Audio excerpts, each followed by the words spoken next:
After replacing every hydraulic component on this thing, it finally lifts. So it's not that bad either. Clearly for all these cars are basically the same that I work on, so or 124s at least. So like,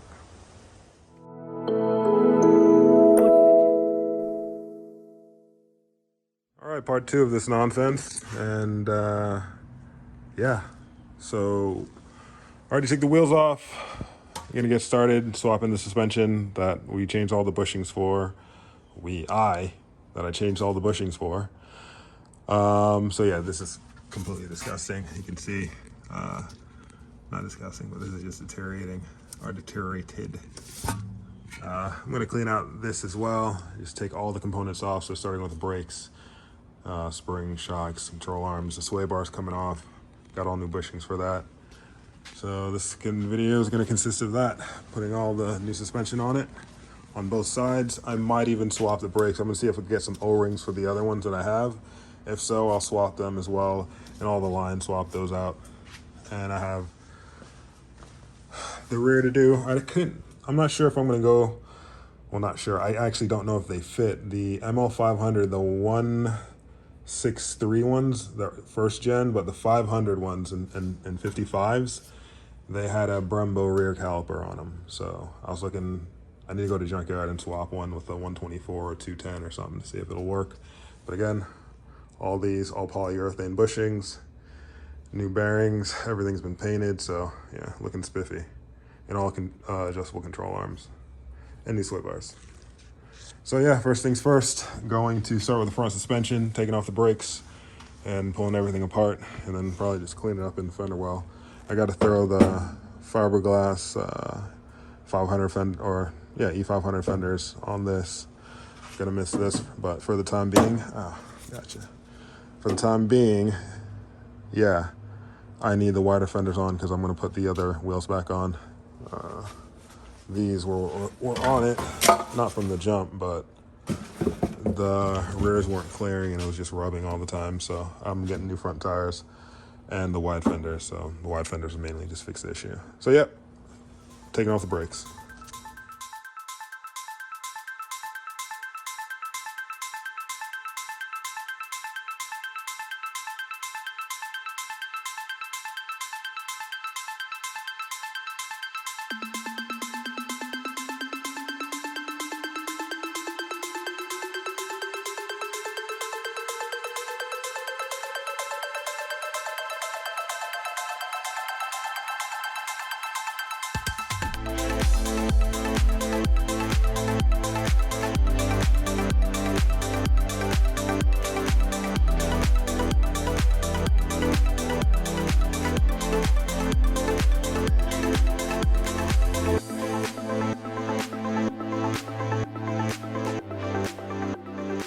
Just like that, everything's gone. Still need to take the tie rod off, but I'm gonna clean this up and do the other side. There's all the old trash, old suspension, everything is done, including the shock, which had no resistance and it did not come back up. It just fell down. Oh, glad to get rid of this stuff. I did take the brake off this side as well, so I'm gonna get started on this tomorrow. Then clean up both fenders, or I guess fender wells, and then go to the back. All right, so onto this. And yeah, as you can see, the bushings were done, but I want to take the knuckle off the lower control arm, and I don't want to damage this brake dust shield. So I'm just gonna take the hub off and take the dust shield off and then disconnect it from the knuckle. I got some new wheel bearings as well for the front, so new wheel bearings all around. And I guess I'll get the process on that going now.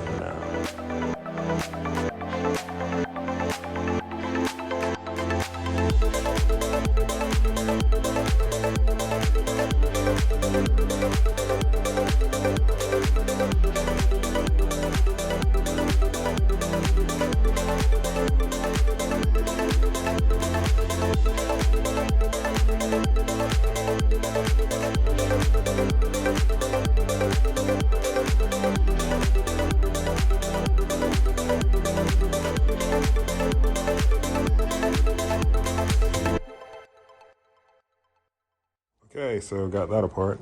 Came apart relatively easy.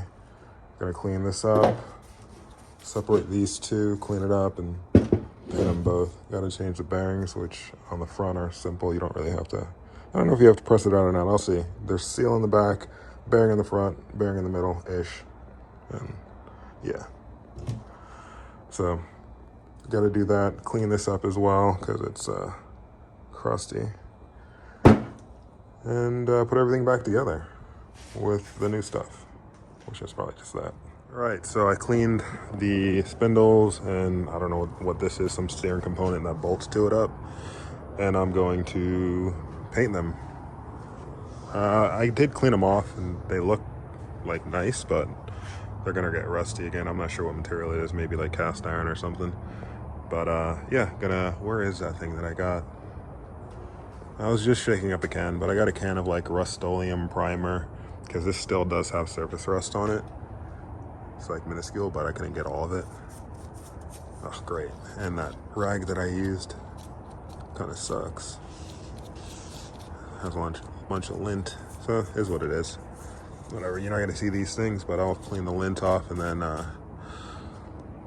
spray it with some primer. 2 coats, and then it's gonna be black like everything else on the car. I was gonna do it in gunmetal, but I probably still should. I have the gunmetal paint. I think I might, I don't know. We'll see. Here they are primed.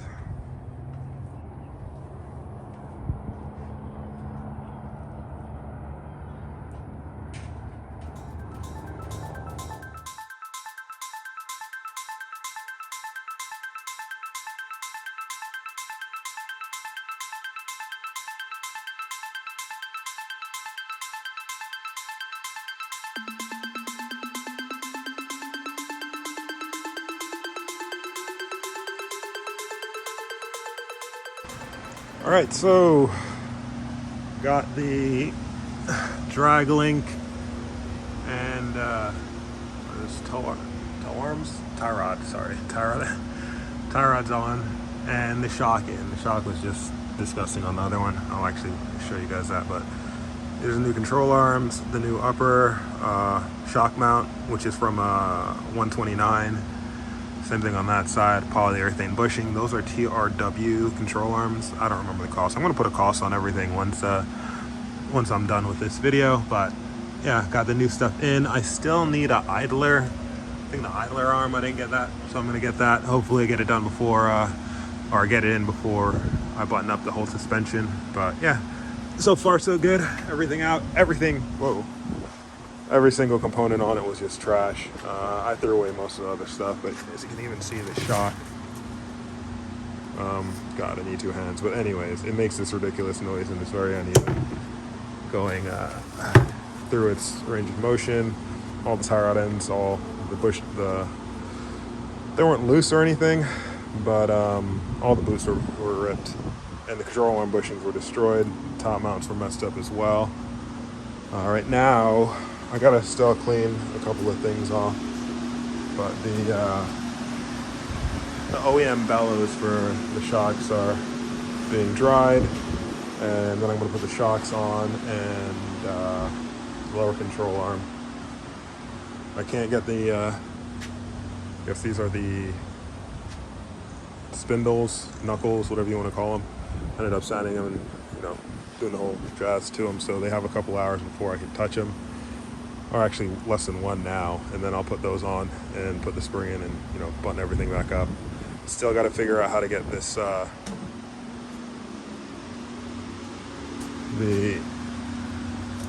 the race out of these, but yeah, I got the front one out, but the back one's being a pain in the ass, so I might have to cut them. Who knows? I got a Dremel tool to do that specifically, so if, I guess, worst case scenario, I just have to cut them. But yeah, so far so good, and I'm gonna keep on chucking on.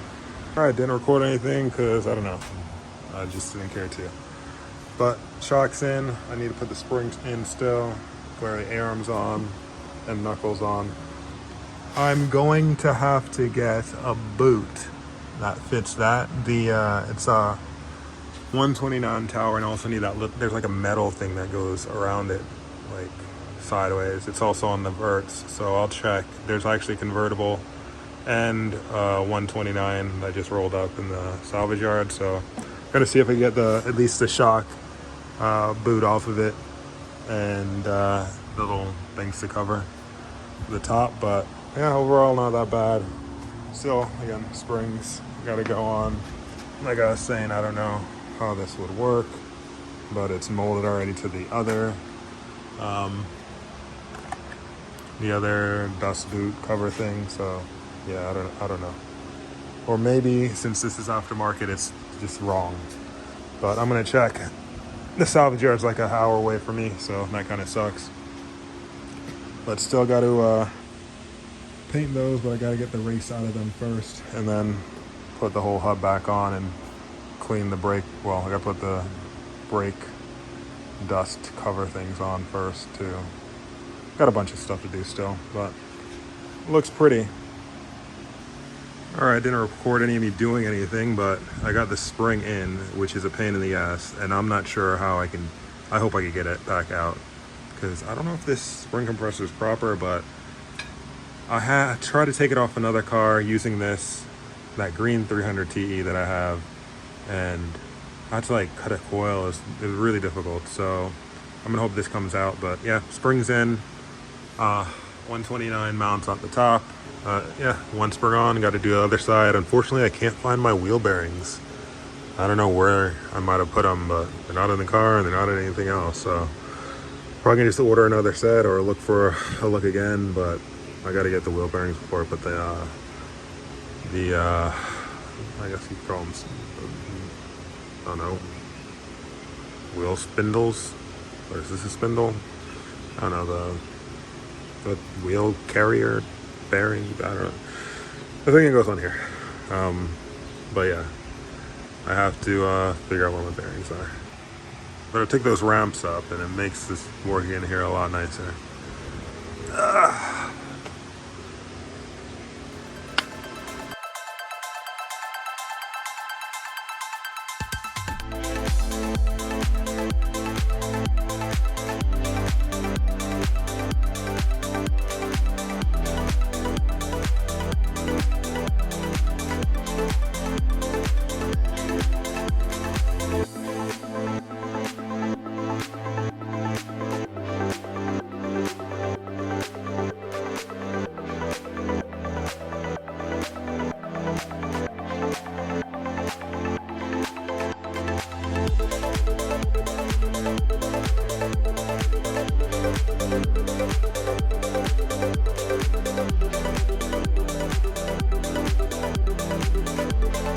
Alright, so I got the lower control arms off. They're right there. And the spring's out. Unfortunately, this spring kit that I got it off Amazon a long time ago. The front ones, I think the cups that hold the spring, there's one at the bottom, one at the top. I don't think they're the right size. Actually, I'm 100% sure they're not. So what I did do was just get the jack and put it under the lower control arm and just disconnect the bolts from the knuckle and the shock and loosen the one on the subframe, and then pull out the shocks and also the knuckle first, then the shocks, and then just lower the jack to release the tension on the spring, because the spring compressor was just straight trash. So both sides done. Now I have to get under the bottom, probably move the fuel pump and get this diff out, because this fuel pump is blocking one of the bolts for the diff, which is leaking a lot of fluid. But yeah, got to do that, take the diff off, axles out, and disconnect the drive shaft. Yay. And then I'll try and lower this thing down somehow. Probably get like a piece of board and the jack or something, but I'll see.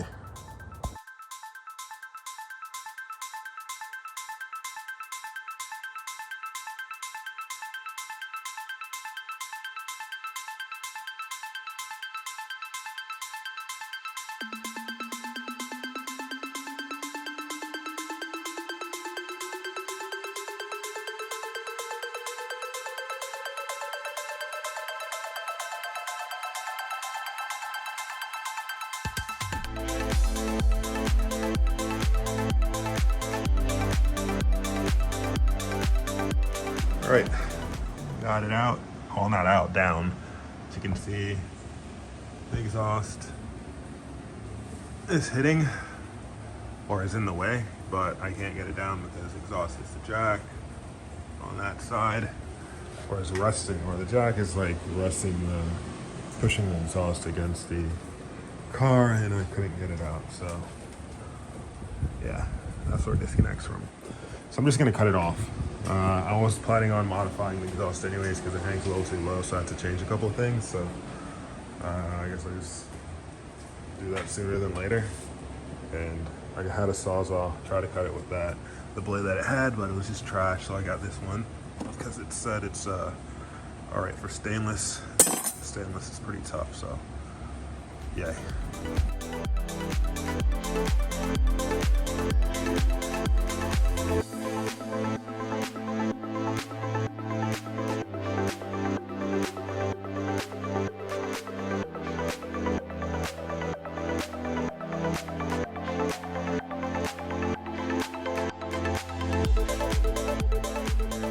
All right, and it's out. So I got to clean up the whole bottom section right here and then throw that other one in. Came out relatively okay. It actually just fell, to be honest.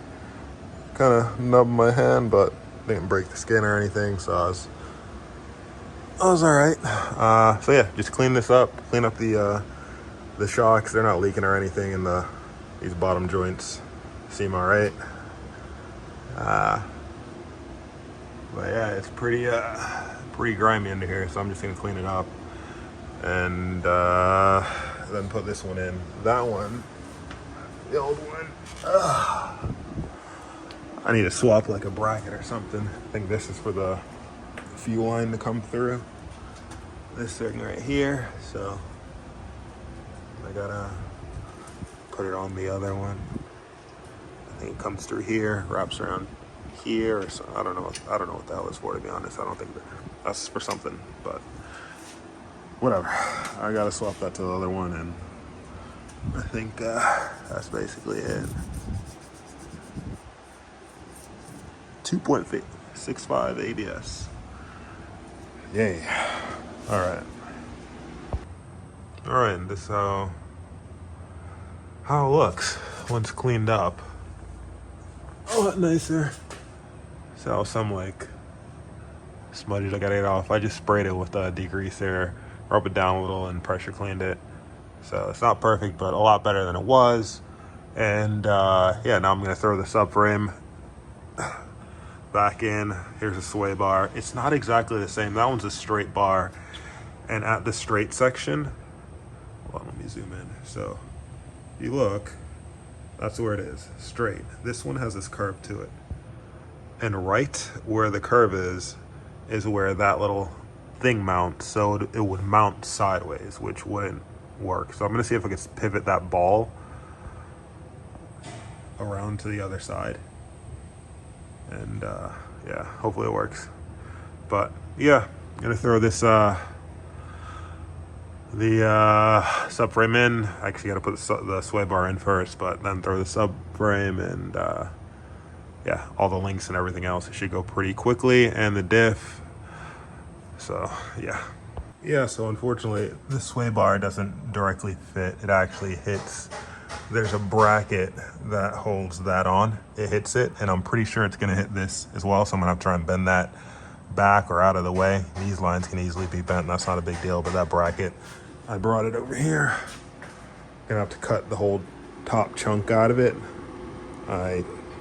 Again, it's just more or less, I'm not even pointing at it. So yeah, this is the bracket. I put it in the vise already.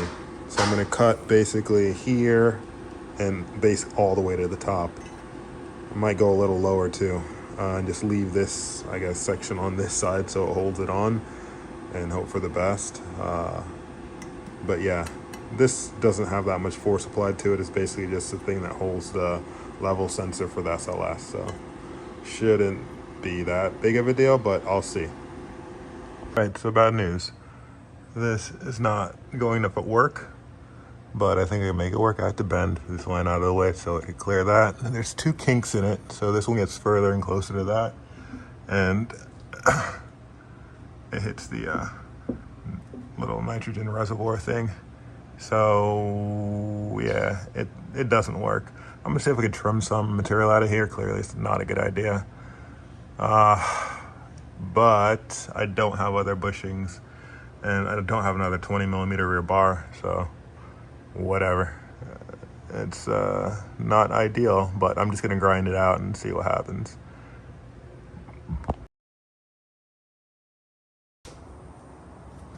Got all the links on and knuckle back on. I want to put the axle in, and it's too long. So the stock one is too long. That diff is probably like a 1/2 inch wider, and so it doesn't fit. Fully compressed, even if I try and rotate it above the top of the flange, it still doesn't fit. But I did grab some SL 500 axles because they were just larger, and I took the subframe out of the car, and these are actually shorter, and they did work. These splines are the same. This flange is not. The SLs are much larger. I got the output flanges from the other car, but it was an ASR car, so they just wouldn't fit inside an ASD diff. I'm gonna see if I can find a normal one, because I did want to use these flanges, but I'm gonna have to just swap this flange with this flange and use the axle.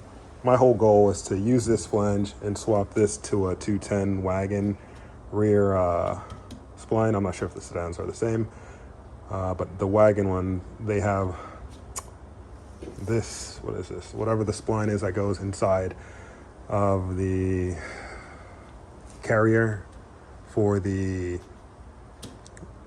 wheel bearing, I guess. I don't know the exact term, but this shaft is larger on the 210s, so I was going to use the 210 front, this rear, and the output flange from a non-ASR car if it worked. But now putting this back together, I'm going to have to just swap these flanges, and I think that'll work, because this one and this one seem to be the same size. So I just got to pull this clip off and swap them. Hopefully it works. I think it will. And then eventually I'll just change this side to a 210 and just keep this small flange. They usually don't fail at the flange, so that usually fails right here. This snaps off. So yeah, that's a little tidbit of information. So if you have an ASD diff from a 140 in a 124 and you want to get axles to work, get a ASR SL500 pre-facelift and swap these flanges. So let's see if that works.